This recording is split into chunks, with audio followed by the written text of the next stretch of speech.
Did you call bank? Huh? Did you call bank? Yes. Before or after? Both. Dorian says you didn't, but maybe it was the crowd. It was too loud. Sorry? Dorian says you didn't call bank, but maybe, the crowd. I said it in Slovenian so he wouldn't understand. Take us through that play. I don't know. I saw it was like 2 or 3 seconds left. I said, just gotta put it up. Gotta touch the rim so we can have a chance of rebound because 2 were on me. But yeah, I don't know how I made that. When you let it go, did you think it had a chance? Yeah, actually yes. It was feeling good actually. I promise. Was it the hardest shot you think you've hit in a game? That's probably that one. Yeah. I don't know what I did. Portland. Any consideration for your rookie? Yeah, it is consideration, but I think that one's tougher. We like that, Then man. Memphis 50 instead of 49. Which one? One where you leaned in over. No, this one's tougher for sure. Was it a hook or was it just a push or how would you describe it? I think it was a little bit of hook. Not at all, but it was like this, It wasn't the whole hook. Baby hook. That's what they call it. Jason Kidd said he was actually about to call a timeout, right? Yeah. And I know. he called it. He told me. I don't know. He would feel more bad than me. A question from the reporter over there. I'm Brody and I'm a kid reporter. I just want to tell you, 49, 7 and 9 is crazy, and also plus you just went on that run in the fourth. Is this basically what you do on a regular basis or not? Sometimes yes, sometimes no, Sometimes I'm too tired in the fourth quarter. But, we got to win, so that's all that matters. How that play was supposed to go? Did you shut that out from the sideline? Well, no, but I'm just glad I didn't call a timeout when I wanted to. We probably wouldn't be sitting here. That's a Luka special. He likes the ball late. He loves those situations, and he finds a way. The thing about Luka, he practices a lot of these crazy shots. Sometimes they get caught on camera. Sometimes it's just the human eye that catches them. Tonight was one of those shots, but he put us in a position to get there. 40 points. He played well. I mean, what else can you say about him? I don't know what else to say. He's special. Is that the hardest shot you've seen him hit in a game? On the 60-point one, or when he had 58 and had the tip in, or if it was a shot, I think that was probably pretty hard. In the moment of whatever that stat line, 60 and 40 and 40, whatever it was. Pretty close. Right. Yeah. Yeah, we'll round up, but that's what he does. I thought there's a lot of positives about what he did tonight, but I thought again the team, trusted one another. Kai, didn't have the best offensive night, but he got going at the right time. We'll talk about defense tomorrow. We knew that they were going to be loose and free with the threes, and they give them credit. They made a lot of them tonight, so it's something that we got to look at. I thought DP and Josh, played an incredible game for us. Wasn't great early, but stayed with it. His teammates trusted him on the floor, and then he made some big free throws there. What'd you see from the centers, and what was your thought on the rotation? Yeah, small ball was big tonight, and so looking at DP in the past, he's done a pretty good job guarding Simmons, and then Maxey, as we know, has been one of our defensive guys. So having those two guys and understanding Lively hasn't seen that a lot here in this league. So that's why we went with DP and Maxey. And again, DP was great. Had a big tip in on a missed shot. And then understanding just making those guys drive the ball. I thought DP and Maxey did a really good job of not giving up threes. What were you thinking when Luka let the shot go? I'm calling timeout. And maybe because my voice is so soft that they didn't hear it. But I wanted to call because I felt he was stuck, and I wanted to call timeout, but somehow, some way, I didn't, and he did the rest. The Rangers. You're Oh yeah, congratulations to the Rangers for sure. That's first things first, especially on a night like this. But there was a lot of magic in there. Man, that shot, it was crazy. I was going into crashed offensive glass, and I was like, man, this has a chance. And I just kept following it. And man, what a night for Luka. What a night for our team. Not necessarily guarding the Nets as well as we would have wanted. Not paying attention to the game plan as well as we would have wanted and what we're capable of doing. But to leave out of here, home floor, first game of the season with a win, feels good. You've been around. You've seen how many of these shots Luka hits in practice. At anytime there's and natural, just a natural at it, man. Yeah. So first off, what makes him good at that, and second off, is what makes him good at that? Is it the same skills that make him? Man, I think a lot of practice, a lot of freelancing in his time, playing horse, and just being a kid and trying every shot possible and having that self-confidence, man. He takes some crazy shots in practice, makes them. So it's definitely part of his skill. It's got to be some sort of like hand-eye coordination, reflexes, all that stuff. The same stuff that maybe makes. Hey, man, it's a make or miss league. So, sometimes you're going to make them and sometimes you're going to miss them. But tonight, I'm grateful that it went our way because we were definitely in a nail-biter against this team. Being in a home opener here at the AAC, kind of compare, and how was that kind of being part of this team from the beginning of the season? It felt amazing. I tried my best to be present and keep a seriousness about myself just to get ready. For me, getting my legs underneath me, it's my third game.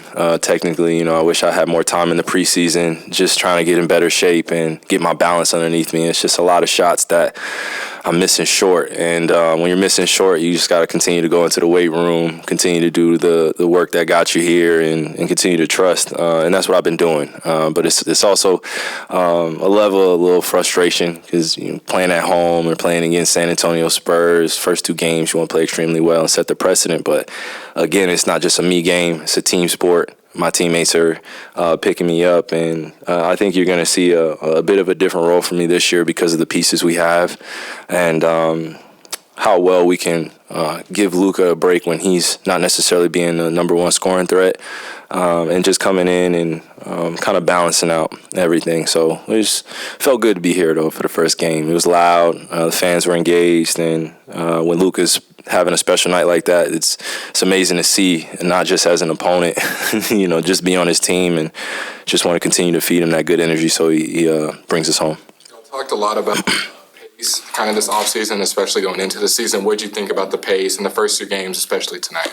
It was good. It was good. If J. Kidd was sitting next to me, I'm sure he would be like, it could be better. And he's absolutely right. There are going to be times throughout the game where we can push and pick up our pace, and other times where we're going to have to become a half-court team and really make teams guard us. And that 1-3 pick and roll, we haven't necessarily gone to it, me and Luka. And those are reps that we still got to put in. But I feel good about just how we're gelling and how we're picking each other up. And obviously our roles moving forward throughout the season, too, will still be defined. So just take it one game at a time. But it's good to feel. It's good to be 2-0 to start the season. Talk about the emotional playing your first game against the Nets. You said what? You talk about the emotional playing your first game against the Nets. It's just another game, man, to be honest with you. I don't know if it's just a immediate thing to, like, against your former team to have, like, this angst or this anger going against them. But for me personally, it was just another game going against some of my brothers in the league. And good to, bring that physicality for all four quarters and see what they're going to look like down the line when we see him again in Brooklyn. So, Hi, Kevin Durant was asked about Jamal Crawford being on the Hall of Fame docket later this year. Mm-hmm. Just thoughts about the possibility of him going first ballot and things of that nature. What he's. I believe he deserves it. There are definitely some players that deserve to be in the Hall of Fame, that aren't. But for me, it's an incredible moment to see somebody as selfless as Jamal to be inducted or to be up for the induction. I'm proud of him, happy for his family. He deserves it, and he's done far more off the court than he's done on the court, and he's helped a lot of us young guys out that doesn't get any media attention, doesn't get any attention from our peers. You know, he's nestled or nested up in Seattle, and he's, helped out a few NBA players that are presently playing and young, and they're going to be the future of our league. And I was definitely one of those guys that he took under his wing, and I wouldn't say I idolized him. I would say that I enjoyed watching him mature off the court and him giving me great advice when I needed it. There was a few times I was having some emotions with the game of basketball, not making shots, not winning enough, or, not having a clarity that you need, a peace of mind. And he helped me out a lot, just being a person that I could call, being a person I could go out and see in Seattle and just be there with his family. And he took care of everything, man. And, you don't meet too many people like that in the world that'll just go out of their way to help you. And they don't really care about your status. They don't really care about who you are. They just want to see you do well. So Jamal's definitely in that category. But congratulations to him and his family for being on the ballot. Exciting 2-0. Would you say it's been a fulfilling 2-0? You said fulfilling? Well, I'm still early, man. I'm still early.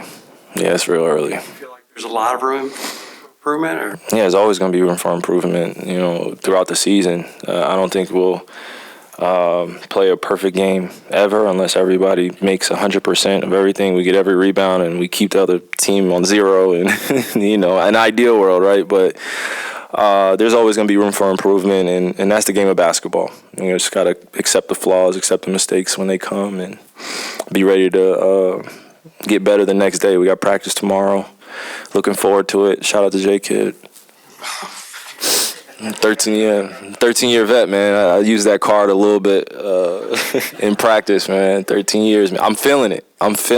Yeah, man, I'm feeling like I'm 13 years in. So, but it sets a precedent when we're lifting after games and we're watching film together and breaking bread and doing things that help us gel more. You mentioned earlier that tonight was a nail-biter. The first two games were really nail-biters. How would you assess the team's ability to play in the clutch the first two games opposed to last year? I think we've been able to. I talked after the San Antonio game, but we've been able to transfer what we're doing in practice into games this early in the season. We work on our end-of-game situations.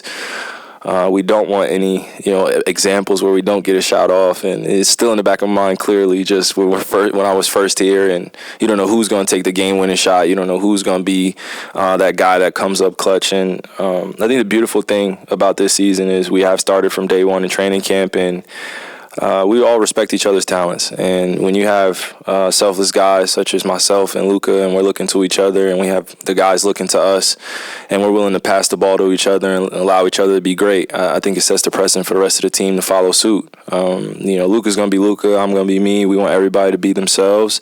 But we also have roles that we want to develop into in order to be a greater team.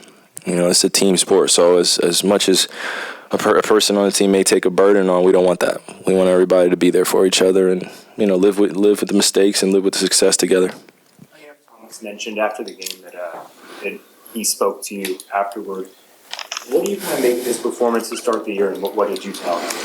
It's nothing new for me. I've been seeing it in practice, for quite a while now, just getting reps with him and just tell him to stay patient and wait for his time, but also when he gets in, take advantage of the opportunity, which I feel like he's doing. It was good to see him start, 12 for 19, 30 points. He's up there with the league leaders in average already, but if you look at some of the games that he had last year, it makes you wonder, why isn't he playing more? Why isn't his role a little bit bigger?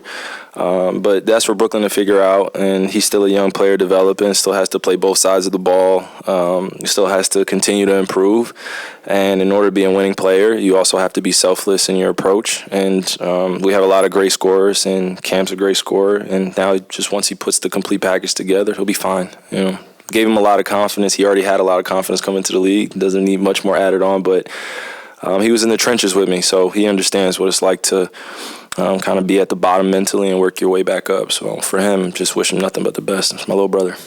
Your first opponent, the Spurs, had a traditional big, and they avoided switching and played in more of a pick and roll coverage today. The Nets didn't have a big and were switching. Yeah.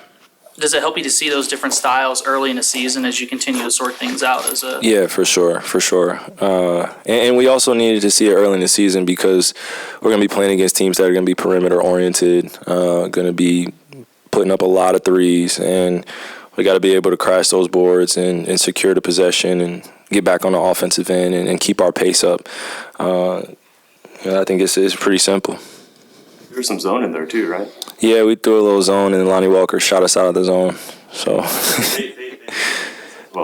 tonight, possession, yeah. maybe like they're 1-2-2, or they're 1-3-1. They tried that, and I shot them out the zone. It's too hard. It's too hard to play zone in the league. Every team tries it. Few teams are successful at it. So you just got to get them out of that, man. We're too good in this league to play zone.